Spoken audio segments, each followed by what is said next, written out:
Yo, my people, my family, welcome to The View. Welcome again. I'm here to bring you the preview for the Arsenal game versus Southampton. And look, let me start off by saying outright,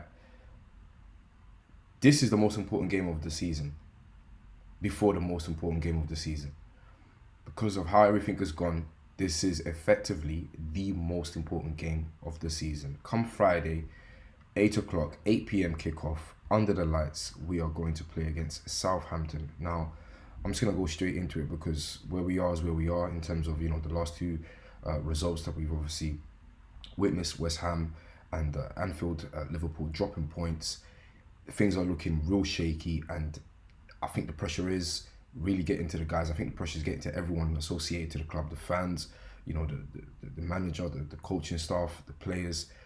But not always lost, and we most certainly can still revive the season. We most certainly can still go on to win the Premier League. We just need to show we need to show the cojones now. We need to show the mental and the physical balls to get back on track and do it convincingly. And if there is a game that we can put potentially a convincing performance out, a performance that is matches, and is worthy of a title push, it's going to be now. It's going to be Southampton. It's going to be this Friday, because a lot of players now are, this is the business end. I said it.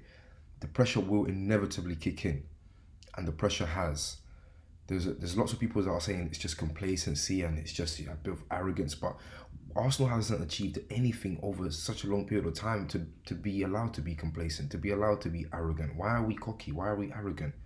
I want us to be confident, and I want us to be efficient, and I want us to be a footballing side that shows all the positive things in a footballing way. It's not about, remember Guendouzi having an argument with my man Mope about how much money he earns. Like, why is this culture, is it still part of the setup in the club? What's going on? I thought Mikel Arteta had eliminated all of that.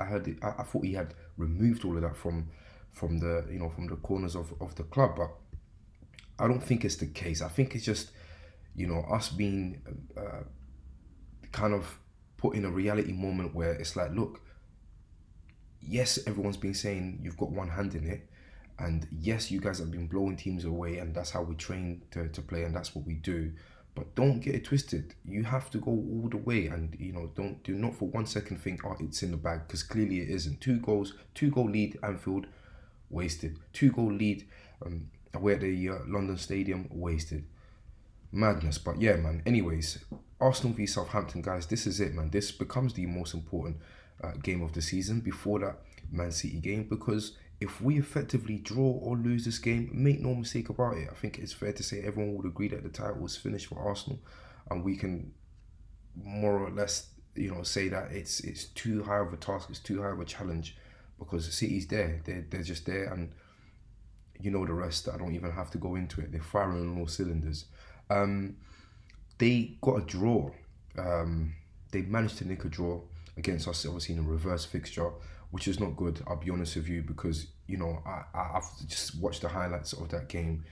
For the equalising goal, I tell you, like, right now, Arsenal fans, everyone that's watching this video, and please, if you are, drop a like on the video, please press that like button, please subscribe to the channel, please share as well, press the bell notifications. I'm getting better at this as we are on the road to my first 100 subscribers, people.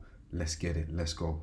But yeah, just, I was watching that game, I was watching the highlights, I was assessing how they managed to, get a draw out of us. And I tell you what, like, this sort of fragility that we're seeing now has been there. This game, when was it? It was in October, all the way back to October. And I tell you, like, what, you had all of the main players playing. You had Gabriel Martinelli starting that game, Jesus starting that game, Bukayo Saka, Martin Odegaard, Partey, Granit Xhaka. I've got the lineup here. You had William Saliba, and they still managed to nick a draw. Granted, we were playing away, and they were playing at home, and they're playing for their survival. I get all of that. And they got one or two players that can cause some problems. You're looking at the likes of Aribo. He had a few good chances against us in that game. Diallo as well. These are kind of the nippy players that could potentially do something. It's not going to be a walk in the park. Everyone's looking at this game like, yeah, bottom of the league, Southampton.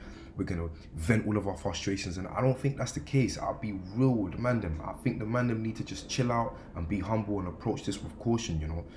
Yes, it should be 3 points. Yes, we can't see anything other than a 3-pointer. But, bro, I tell you what, we still need to play the game. It's not on paper. And I do predict us to win 3-0. So I'm going to go with a prediction 3-0. I said it in my previous video, I want us to smash these lot 5-0, but it all depends if we're on point, if we are the dynamic, best playing Arsenal side that we've seen this season, and if we understand that goal difference is a major issue, because it is, we need to score as many goals as possible. There is no way, shape or form that Mikel Arteta allows these men, even if we go 1-0 up, 2-0 up, to, you know, take the foot off the gas and become sort of, you know, this cruising side throughout the game, because this is how we, you know, this is what's been happening, and we, you know, we seem to think that we want to just hold, like, we don't need to do that. We can, if we scored 1 or 2, we can continue to score. The players can continue scoring. We can still open up the opposition and find ways to cut through and continue scoring. It all remains to be seen, man. I'm telling you, I'm trying to get a ticket for the Emirates. Regardless, you know, I'll be dropping videos and reactions on it, because I think this one is a significant one. Looking at the actual fixture itself, of course, Emirates Stadium. So we're going to be playing at home. In terms of home form, you know what the home form has been like. You know, we've only lost 1 in recent time. Our away form as well is starting to get a bit tainted, but we're still more or less there, and we do have the best away form in the league this season. Southampton, they've been poor, man. They've been poor. They run of defeats and draws and defeats. Let me just have a look at the table. So yeah, so look at that. Loss, draw, loss. Top of the league versus bottom of the league. It's a no-brainer in terms of who should win, but as we know, it's crazy. Team news-wise and injury news-wise, it doesn't look like Saliba's gonna make it. It's pretty fair to say that Saliba won't make it. I mean, it's starting to feel like some sort of a major, not a major, but a more significant situation with William Saliba. You know, like, how mad is he's back? We've seen him in training. You know, he's obviously doing a lot of work that puts pressure on the back, but he's there. You know, he's doing that kind of work. Yes, it's not, I understand it's gym work. It's not, you know, out on the training pitch and working with the ball and putting different types of strains on his body. However, listen, at the end of the day, as I said in my previous video, let's keep him on ice until that Man City game. I think Southampton, it's fair to say that we can probably get away with not having Saliba for the Southampton game at home at the Emirates. You know, so we're more or less going to see the same sort of type of lineup that we've seen against West Ham. I don't think Zinchenko will be ready as well, or will be back in fold. Let's just have a look, because I know I'm doing my preview video quite early, Wednesday time of recording, or day of recording.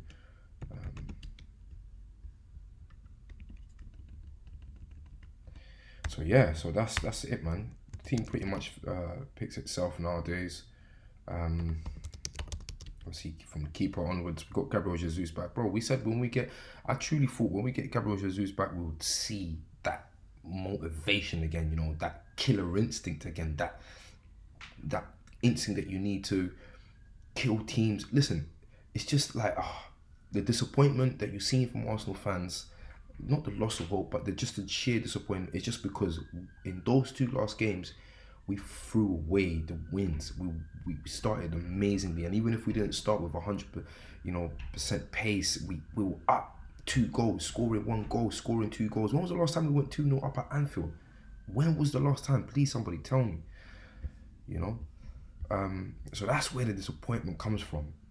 I don't want to see us concede in this game, and we probably will concede in this game, because I feel like our confidence is quite, you know, it's shady at the moment. Fitness wise and yeah, so fitness updates. Kieran Tierney, I think he should be good to go. I don't think we're going to get Zinchenko back. William Saliba is going to be a doubt as well. In regards to the obviously long-term absentees, that's more Nenny, of course. You know, it's good to see him back in training, but we know that he's not going to feature for the rest of the season. We need to just have Saliba on ice until that City game. Everyone else looks more or less fit to go. And listen, play Smith Rowe, man. Maybe not starting him, but actually, look. Assess Saka in a training session, and I'm sure that's gonna happen today. Training, and you kind of go from there. But I'll be real with you, like you need to now be ruthless. Mikel was talking about being ruthless and talking about making sure that we have that killer instinct to kill teams. But you must instill that into your players. Instill that into these young dons. These dons, I know I said that a lot of them don't have the capacity, but that comes with that can come with a lot of encouragement, a lot of support when support is needed, which they will get, and all of these things, and there's players there that have been there, done it, and they can kind of start to transmit that energy back into those players that right now maybe they're thinking, damn, that's just quite a lot of pressure, quite a lot on my shoulders. And make no mistake, people like Saka, young players like Saka, they will be feeling that. Of course, it's pressure. It is pressure. There's no way, but we haven't completely bottled it. We just, we're faltering, and we need to put a stop to it. Otherwise, it can go left very quickly, very very quickly, and we can be out of the title running in the next 3 games. This is the most important running, I think, for me personally. This is it. This is the most important. This is, if anything, the most difficult. You're looking at, after Southampton, you're looking at Manchester City, Chelsea, Newcastle, Brighton. If we can somehow get 6 points maybe out of those fixtures, most importantly, of course, 3 points against City, a point walking away, either or. It's either we win at St James's Park and draw at the Etihad, or win at the Etihad and draw St James's Park, and then just fight all out. We can literally go all out in terms of giving our rest of our body for that final remaining big final, which is Brighton. Because after that you got Nottingham Forest, and then you got Wolves for the final game, and that game kind of sorts itself out. Whenever we played in the final fixture at home, we tend to normally win the game. So yeah, people. So that's my early preview for the Arsenal v Southampton game. Listen, all in all, I'm not going to bore you too much with the very obvious stats. We dominate this fixture in terms of playing against Southampton at home. I think we, in total, let me have a look to see if I still got the stat, which was interesting. Yeah, so last 25 matches, Arsenal with 11 wins, 7 draws and 7 wins only for Southampton. It's a no-brainer. We are, of course, the favourites coming into this, but yeah, man, mentally we're a bit shaky at the moment. Thomas Partey, that was concerning and alarming. Do we give him a break for this game? Do we kind of put him on ice? Do we essentially get Jorginho to manage that midfield from a home perspective? It's probably going to be more doable for him.